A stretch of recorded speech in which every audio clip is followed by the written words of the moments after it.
Well, hello friends, and welcome back to the cabin. I actually picked up some more equipment for the solar system, so I'll meet you out here at the truck and show you what I got. Well, I purchased all of the material to build that front solar array, and I've got it stacked up down there at the workshop. So we've got the one built and we've got the front one ready to build. But I needed some more equipment to be able to mount the solar panels to the one I've already got done. I think I mentioned in another video that they wanted so much money for those. Some of the places were like $20 a piece for the sections. We found another company, but they're still on back order. So I told Patrick, I said, you know, I'm going to design something myself. Now I may have some comments saying that you can't do it, but I'm going to do it anyway. I picked up several bags of these, and this is what it looks like. Now they have some that's actually got a spring on the bottom of them. But I didn't like those because there are holes on the back of these, and it was just a place for the spring to protrude. So I ended up getting these, which this is kind of how this works. Here's the end of the unistrut, right? So this thing is going to slide right up in there just like that, and it will slide right down the track, and these little wings, they actually fold back down in there. And so then your screw will mount from up top here and screw into that at whatever position you need it. So then I picked up several 1.5" by 1/4" bolts, and I picked up some fender washers. Now the way that that's going to work is the bolt will actually slide down in there like this and screw down, and this will hold the panel down. So it basically looks like that. Now this is the largest fender washer that I could find at the hardware store. So I told my son, I said, order me some 2" washers, fender washers that's got a 1/4" hole in the middle of them, because I would prefer, this gives me a 1/2 inch on each side to hold down my solar panel, and I would much rather prefer to have 1 inch, or actually it would be 7/8 because you have to account for the 1/4" nut. So if you got me some 2" washers, I could go 7/8 of an inch in each direction, almost 1 inch, to be able to hold the panel down, and that's actually better because it's got a 1" lip on it. So I would just come out almost to the edge of that lip. So anyway, those are on order, but this is the system that I'm going to use to tie my solar panels down. So I've got 3 boxes of these 1.5" bolts. I've got enough of these nuts, and I should be good to go as far as securing those panels down. So another thing that I picked up was some number 10 machine screws. These are also stainless steel. There's enough nuts and screws in there to do well what I need. But I also picked up another box of the nuts, as well as they're packs of 4, actually they're star washers. So when I get ready to bond the panels, I'm going to take a little Dremel tool and kind of scratch off some of that coating that they've got, so that those star washers will actually dig into the aluminum frame. And then I have, like I said, the double nut to be able to run the ground wire around. So we're going to run a bunch of 4" loops on the top row and on the bottom, because there's a set of 4 holes in each panel, and that way we can loop one to the other. But this wasn't nearly as expensive as what they were charging, and it's hard for me to believe that people are paying that price unless they just don't know that maybe there's other options out there, because like I said, all we're doing is holding the panels down, right?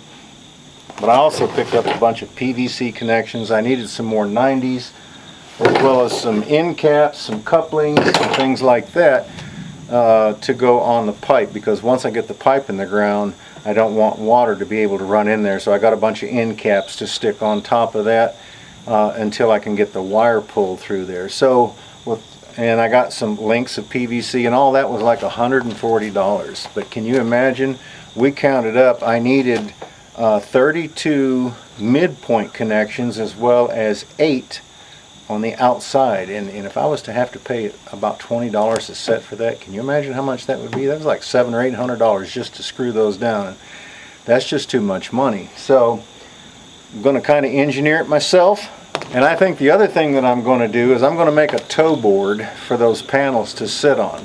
So I've got a bunch of end cuts for the 2x6s left. I'm going to screw those on to the end of the panel down on the side that faces the sun, because the most that it's going to lean back would be about like this in the summertime, and then in the wintertime it'll be more like this. But down here on the bottom, I'm actually going to run one of these across some 2x6s that are like this, and so this will be kind of like a toe board that will hold the panel up, and I won't have to screw these down so tight because I want to allow for some flexion and contraction of the wood. So they'll be screwed down to hold the panels on, but what's actually holding the panel up will be this toe board. So this is what I've got in mind doing, which I haven't seen anybody else do that. But as you rotate them, like I said, like this, you need something to hold the panel up to keep them from sliding off, because remember, I'm not going to have these tightened all the way down. So they'll be tightened enough to hold the panel down to keep it from coming off, but the actual weight, and they may still hold the panel there, but the actual weight can be resting on this toe board down there. So that's something else that I've thought of in my mind, and my son actually brought it up, really. So I told him, I said, well, I can always make a toe board to hold that. So that's what we're going to do. So like I said, I've got a bunch of these. If you can imagine this being screwed in right there, and then this being screwed in on the bottom to go all the way down, this will actually hold the panel and keep it from sliding down. Even if I had these other pieces loose, totally loose, this would actually hold the panel up. So by doing that, even with the unistrut here, see that thickness right there, I've still got this actually holding enough of my panel right there. So I think that that's going to be a really good idea. This is the material, like I said, that I had picked up to finish this front solar array. There are 13 2x6s that are 10 foot long, and then there are, I think I got 6 of the 2x4s right here, which actually the unistrut mounts to, and then I've got some block ends that I'm going to have to make the middle blocks for the things that actually slide on the post there, and all of these right here will make up my front row. And it took a whole box of, how many is this? 310 screws basically to build that one. So these are 3 inches long, and then I picked up another box of stainless steel screws to actually mount this hardware right here. I've still got some of the washers left from the previous one. But so when you add up the cost of this material to build the array, instead of purchasing one of the metal racks, which was basically a fixed rack, but I wanted to, as I thought more about it, I wanted to be able to rotate mine.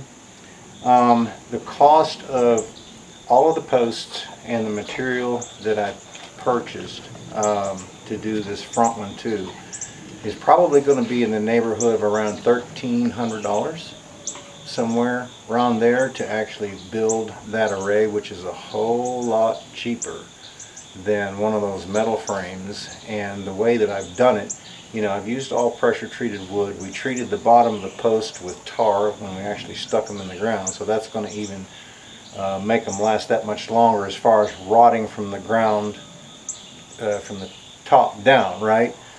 So we just have to be concerned with what's up above. But the reason that I wanted to design this panel about 6 inches short from what the actual, or the array from 6 inches shorter than what the actual panels measure, was to try to hide that array behind those panels, so any weather that came down actually hit the panels and ran off. So there'll still be some rain that gets in between where the 1/4 inch screws go, you know, the panels, they come together, but it won't be nearly as much as if I had the bottoms exposed. Now, since I am going to build that toe board, that part's going to be exposed, right? So I'm going to pick up another couple of pressure treated 2x4s. I'm going to rip it down the middle, and then I'm going to use some of the cutoffs of the 2x6s that I've got to actually mount that to. I'm going to use this as an example of a 2x4, okay? But what I'm going to do is drill a hole up here in the array on every post, run a bolt through there that I can actually tighten up, but be loose enough to where I can still turn it. And then over here on the post, at whatever angle that I need to be, let's say for the winter time, then I can actually put this in the hole there with the bolt, tighten it up, tighten the front side up, and it can stay that way for 6 months. Then when I need to move it, I can come out here, loosen those up.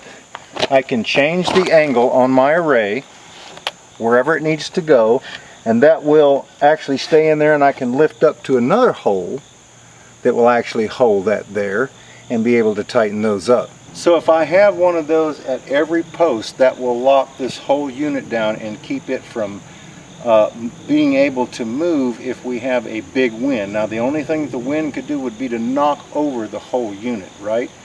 But it's not going to tear these up individually because they will be held in place by the bolts and by that anchor that actually goes down. Now I'll probably do it much lower on the post, but you get the idea. That way I'll have two positions, one for winter and one for summer. So that will allow me to be able to rotate them and actually lock them in place. But I think that as we go along, it's probably a really good design.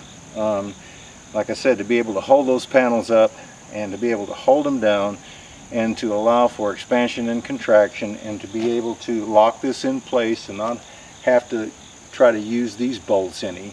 But we'll have the position. Now another thing I could do is drill a hole in right here and lock it in there too, you know, which is another idea, but it's not going to be as strong as having that third portion go down like this and actually lock into it.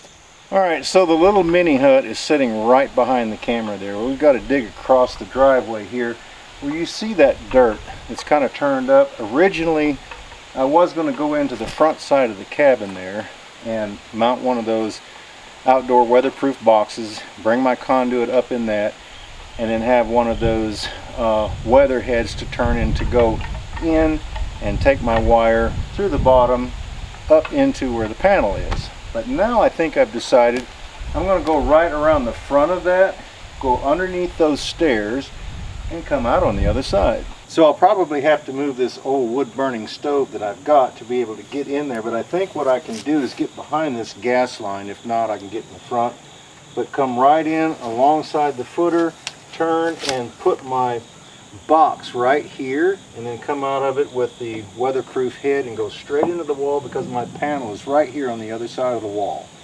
So leave me some comments down below if you think that's a good idea, or should I go in the front side right there and just go underneath the floor and up. Now this is a little bit more digging, right? But then I've got less exposed in underneath the house and stuff that I'd have to crawl around and all that kind of thing. So I think that this is going to be a much better idea to come up and go straight in. So the key to this machine, I think I have figured it out. And it's just like it sits right here. That thing has to be adjusted out far enough for this shoe or this toe, which is the piece that actually digs into the ground, is planed off more level. Because the lower I go with this, it becomes more of an angle right here on the top, and if I go too far, this thing is mashing down and actually breaking that. So if I wanted to go deeper, I would need to have one that is much longer to be able to account for that angle to keep this up more upright. Before, this toe was at a much steeper angle, and as I would go forward, it would just want to sink, you know. So having it like this and not going very deep, I can actually glide through the ground, pull that out, and then put it down a little bit deeper in the ground and do the same thing. But I think this tractor would pull it, you know, if it would stay there. But this equipment is just not designed for that steep of an angle unless I bought a longer bar to keep it more straight up and down as it went down in the ground. Well, so that's kind of the idea on the solar system and the way that we are thinking that it's going to work. And like I said, let me know what you think, whether you think it will or whether you think that it won't.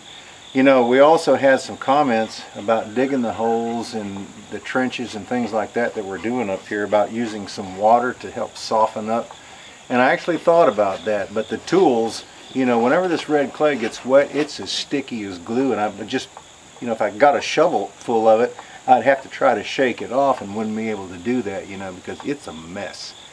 But the easiest way that I have found to dig holes and trenches is with that spud bar and with the set of post hole diggers if it's a hole, or if it's a shovel if it's a trench, you know. It takes a little bit of effort to use that spud bar, but it breaks it up really good, and then all you got to do is dig it out. So I don't mind doing that to save some money. You know, what's the point in me going and renting equipment when I have equipment, right? Some of it requires a little manual labor, but I've got all kinds of that, and I've got all day long, right? So by just pacing myself, you know, it's not tiring, it's not, I don't even consider it labor intensive, because how else am I going to get exercise? You know, I certainly don't need to go to the gym because I can do that here, right? So friends, that's about all the news that I have up to this point. Just wanted to kind of give you guys an update on what we're doing up here, and hopefully it won't rain where we can get some of that work done. Anyway, we certainly do appreciate you hanging out with us. Thanks so much, and we look forward to seeing you back up here at the cabin again next time.